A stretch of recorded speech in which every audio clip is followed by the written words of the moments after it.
Hi again, everyone. Today I'm going to talk a little bit about CVs and resumes. So give me a second and I'll share my screen.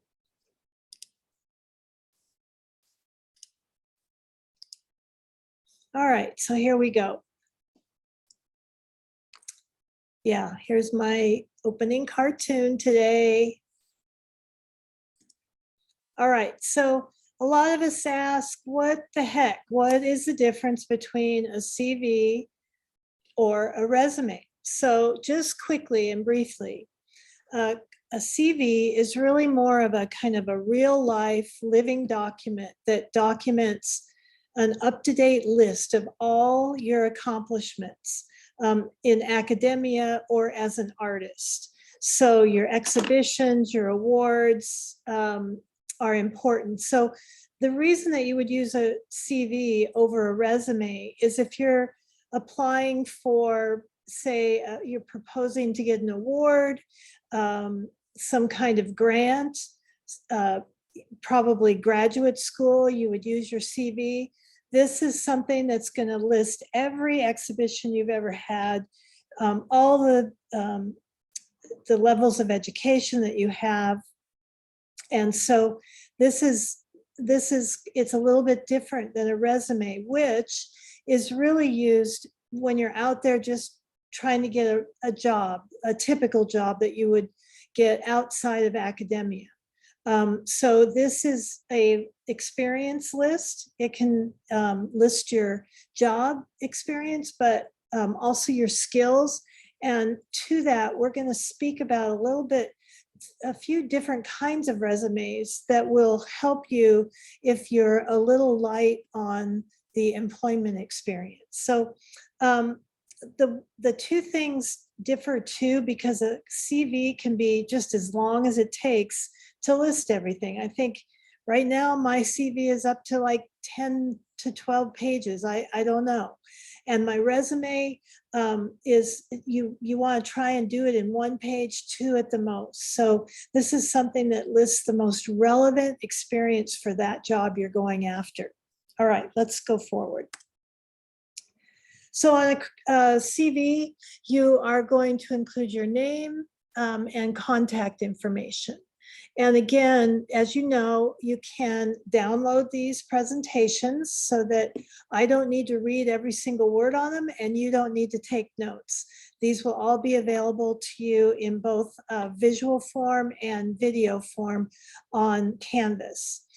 You always want to list your education level, your relevant professional experience, even on a CV, your teaching experience, research, internships, professional service, so forth. Honors and awards, exhibitions, and I mean every exhibition, your student exhibitions. If your friends got together and you guys planned an exhibition and you invited people, that's an exhibition.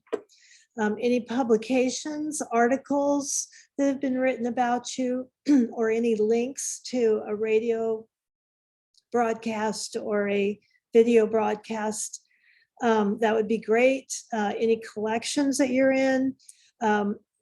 What's really good is your technical media proficiencies, software especially, but in the case of artists, you might be listing your actual media skills. If you belong to any professional organizations, and any references. Now, for purposes of our assignment here, I'm going to have you list your references, but on your CV itself, just put upon request. That way, you're not going to take that kind of room off of your sheet, but I'd like to have a separate file that has your references on it. All right, so the resume, kind of similar, but kind of different. Again, your name, contact info. What you want to add on your resume is an objective, a very, very brief statement of your employment or career goals. And that might change depending on what job you're going after. You might want to model that objective statement to resonate with the job that you're just about to apply for. Your education level, your work experience, and that could be paid or unpaid. It's really good to list the job role, the title, so to speak, of what your level of employment was, and the skills required, and some job responsibilities. But again, we'll see some examples. These need to be short, almost bullet point text, so that your resume doesn't become really long and cumbersome. If you have had clients, and this might more refer to like a designer who you might be doing freelance work for, and you want to tout the clients that you've worked for. So if that seems applicable to you, you would want to list your clients and the project you worked on and your role on that project. Maybe you worked as an intern, so you could say you worked at this place, this client, and this is what I did on that job.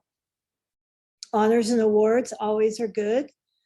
Your technical media proficiencies, any professional organizations you belong to, and your reference. Again, for purposes of this assignment, you're going to put upon request, but I'd like you to be prepared with 3 to 4 references. All right, so I'm going to talk a little bit about the difference in resumes and how you might be able to fashion a resume even if you don't have a ton of work experience. So let's say you're getting a certain degree in a particular field, but you haven't had a job in that field yet.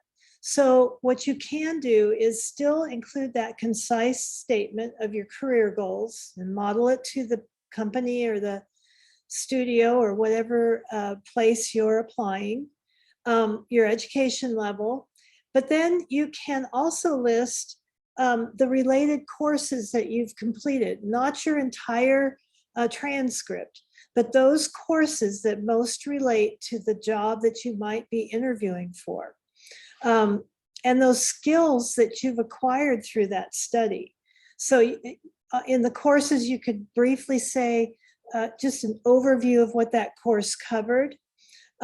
There's other skills that you can acquire in school, and that might be through volunteering. You might belong to a club. You might have chaired a certain committee, internships, any kind of leadership role you've taken in your school career. And if you do have, of course, any relevant employed experience, that's good. And I say relevant loosely because even if you're going for a job that is more in line with the career goals you have, but you worked as a assistant manager at In-N-Out Burgers, well, there's a lot of skills that might apply to a new job, like customer service, working with others, managing your time. So when I say relevant, I really want you to think about the experience you gained from any job or leadership role you've taken and apply that to how it's going to help you in this job. And again, honors and awards are always good. So the skills resume, again, to just summarize, that focuses on the classes you've taken and the skills and knowledge you've gained from those classes and any other school experience that you have gained through clubs or leadership roles that you've taken. And here's an example of a skills resume. So I'm not going to spend a lot of time on this to go through it because I do want you to look at this and study it. But you can see that she's listed her related courses, and she's also listed some skills that happened as a result of some leadership, some clubs and some activities that she was involved in. All right. A functional resume is kind of similar, but this would be more if you're really strong on those leadership roles that you've that you've been engaged in during your educational career. So again, that concise statement, you should modify it to the place that you're applying to, your education level, the functions that you've performed through volunteering, internships, or leadership roles. So you're treating those experiences more like jobs. You're listing them more like jobs, where you list your position and the things you were responsible for.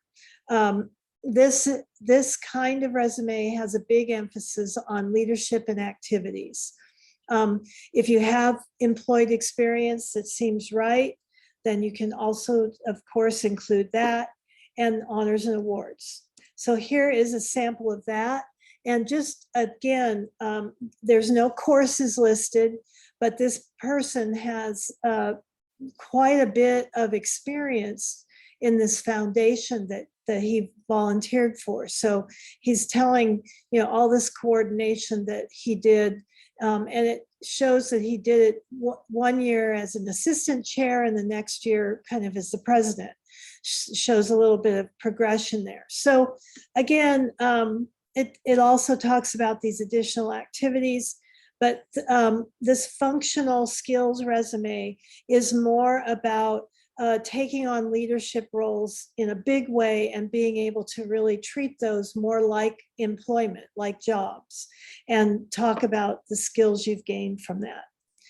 And then finally, the chronological resume is what we all kind of think about when we think about a resume, and that is more of a chronological list of jobs that you've held and what you did in those jobs. So again, that concise statement of your career goals, and I'll say it one more time, you want to have kind of an umbrella statement, but you might modify it slightly for wherever it is you're applying, the education level, a chronological list of your employed experience.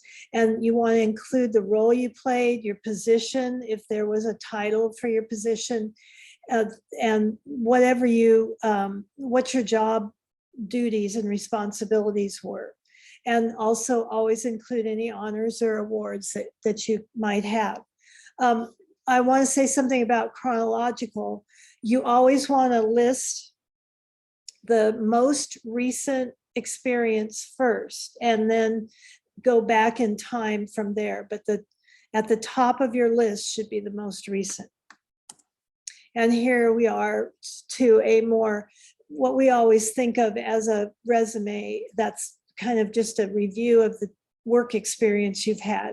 And you can see here, there's still some honors and activities from his school career, but there's a list of different jobs that he's had. Now, he's done something for a residence, which was kind of a freelance job. So that's okay to list if you've done a logo or you've done some work for a friend or associate. Sorry about that.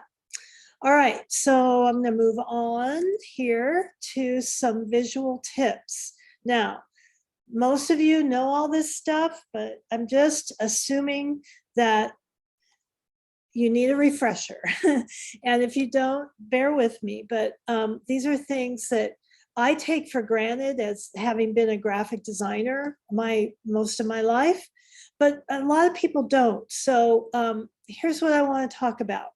Now, this is the base of this is kind of a CV, but here's what I really want to talk about. I want to talk about using a typeface that has different has a family of different faces within it. That is, you would have regular italic, bold italic, and that would be the basic offerings that maybe a font family would have. And you want to use, you want to use bold to, or italic or all caps, some methodology that fits for you to recognize your headings of your sections, so that if someone's scanning your resume or your CV, they're not kind of hunting and pecking, trying to find what section they're looking for. So bold, all caps, italic, whatever your format is, just stay consistent. but use some kind of method to call out your headings. Another methodology is using space between your sections. So there's extra space before and after a section. Another kind of technique is to use italics. In this case, this artist is using italics for the title of the exhibition that she was in. But you could use italic in lots of different ways, but it's a way to put emphasis. She's got cum laude here in italics. It gives just a little bit of emphasis on that. And then another technique is this indentation. You don't have to, there's no rules here, but I'm just giving you some strategies to organize your information. So she's got her years out here in this column, and then she's got a consistent tab over for the information, so that when you look at it, you have this indentation, and it helps again to have the years stand out and the information looks more organized. Again, just telling you again that listings should be listed chronologically by year with the most recent at the top. So again, here we are. She's got her education some time ago, but at the top is the most recent, the teaching, most recent at the top, and commissions, most recent at the top. So that's how you want to make your listings work. You don't want someone to have to hunt down through your resume to find the most recent experience you've had. All right, so whatever you do, there's no rules, but the only rule is to stay consistent. If you've decided to use a certain typeface, use that typeface. If you're going to change the typeface for your headings, like this little excerpt is, that's great, that's fine. Just stay consistent. Here's, all caps, bold. Here's the name of the exhibition. Here's where it took place. And they decided to make that bold, whereas the rest of the text is a lighter face. So they're using underlines here for the title of their exhibitions. And here it's in italics. So it doesn't matter what you do. Take a look at it, make sure it's reading well, that you can read it and the information looks well organized, but then stay consistent from top to bottom so that your whole piece looks consistent and well organized. All right, so the other thing I want you to think about is that a CV is going to be updated very often, every semester, as a matter of fact. You might have new shows every semester, you might have done a seminar, you might have other things to list on a semester by semester basis. Sometimes your job resume doesn't have to be updated quite that often, because hopefully you're in a job more than 3 to 6 months. But again, you want to make sure that your information is always up to date, and that you have an accurate way of filing it. And I'll show you in a minute here. So this is just a screenshot from my personal computer. And so I used to have a ton of different dates here, but I just recently cleaned my computer. But what I do, I have a folder for my work. Here's the resumes, and here's the CV and the date for that CV. And then in that folder, I personally use Illustrator and then save it as a PDF. You might be using a Word document. However you're doing it, that's fine. It's just that what you want, what I do, and I know PCs are a little bit different, but I put this kind of highlight button here to make sure that I can at a glance see my most recent folder, so I can go right to it and update it. So I'm always updating the most recent one. And then I'll make a new folder with a new date, with a new set of documents, so that, and then I'll take the highlight off of the old one and put it on the new one. So as I look through, I have an up-to-date list of everything that I need to accurately update. The worst thing you can do is grab an old one, update that, and you're just making more work for yourself. All right, I'm going to quickly go through these student CVs and resumes, and you're going to see a visual progression here between a very straightforward, simple resume to more designed resumes and CVs, and we'll talk about that as we go here. So this is kind of most basic sans serif, but you see here that Colin has used the bold strategy for his headings. He's got space between each section. He does indent, but he's opted not to have kind of a tab over here with the years.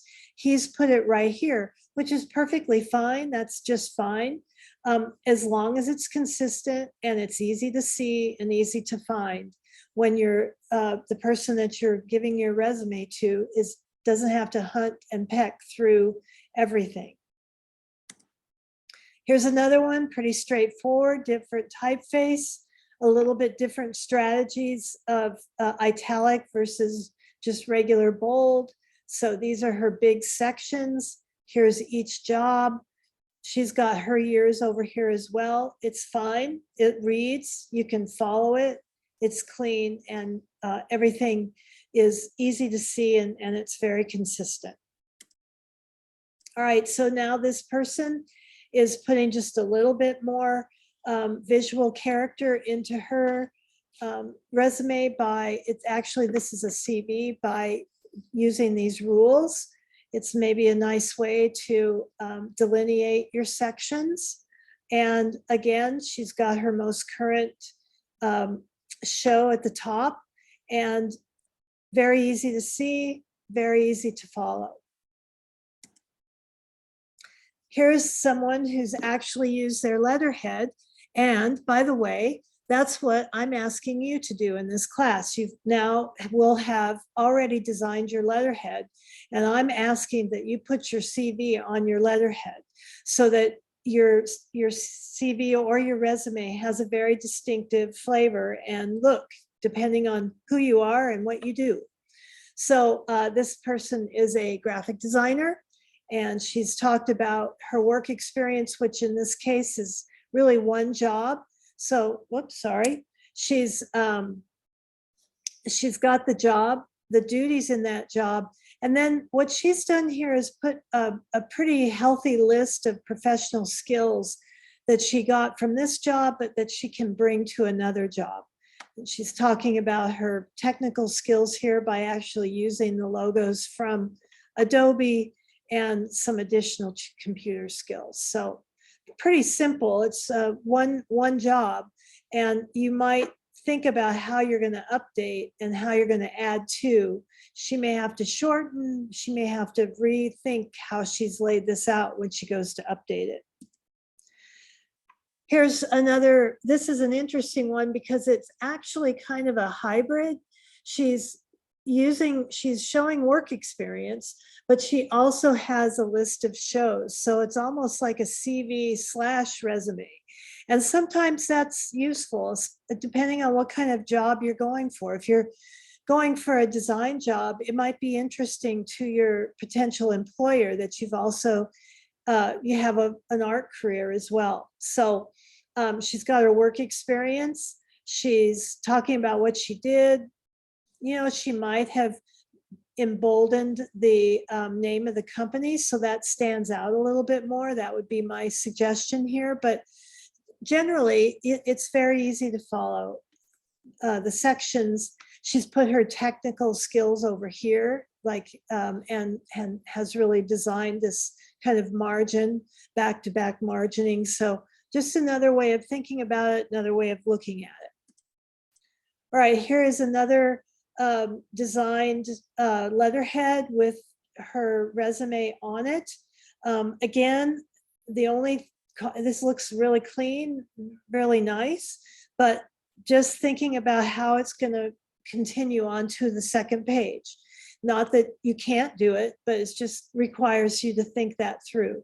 So again, just be aware that your resume is going to grow over time, and it may bleed onto a second page. So how is that second page going to look cohesive and continue your resume?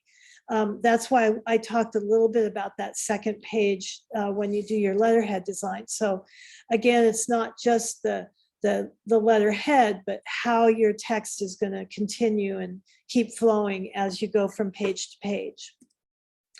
All right, so this person is now really started to put her her ID on this sheet and incorporating a little bit of color. You've got to just think about whether you've got a color printer at home and if that'll work for you. So again, it's well organized. You can see her technical skills, you can see her work experience, her contact information, and she's even provided a QR code to see her portfolio online. You know, that's great. What I would do, she's got her website here too, which is perfect, because the QR code, as we know, is your phone. And I sure wouldn't want a potential employer trying to decipher my portfolio on his phone or her phone.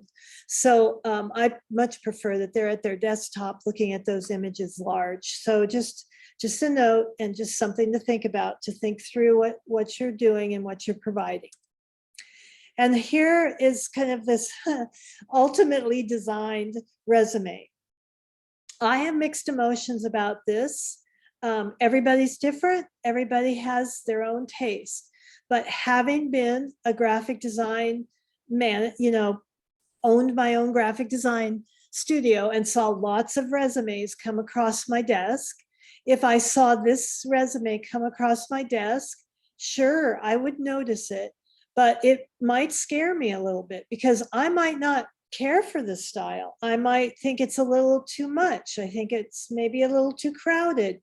And what does this say about how this person might design for me? So when you're really going for it and you're designing your resume, just be aware of who's on the other end looking at it. I'm not saying that it's bad. He worked very hard on this, and I gave him a great grade on this resume.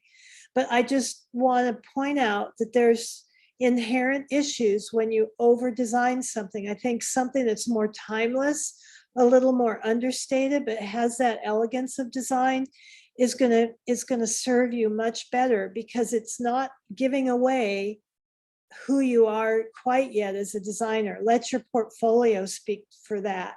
Let your resume be more subtle and more elegant. That's my opinion. But again, worked very hard on this, and he got a great job because of his work on this. All right. So that's the end.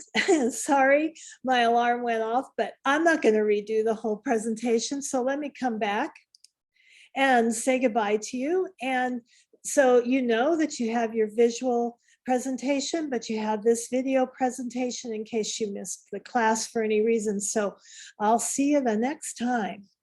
Bye-bye.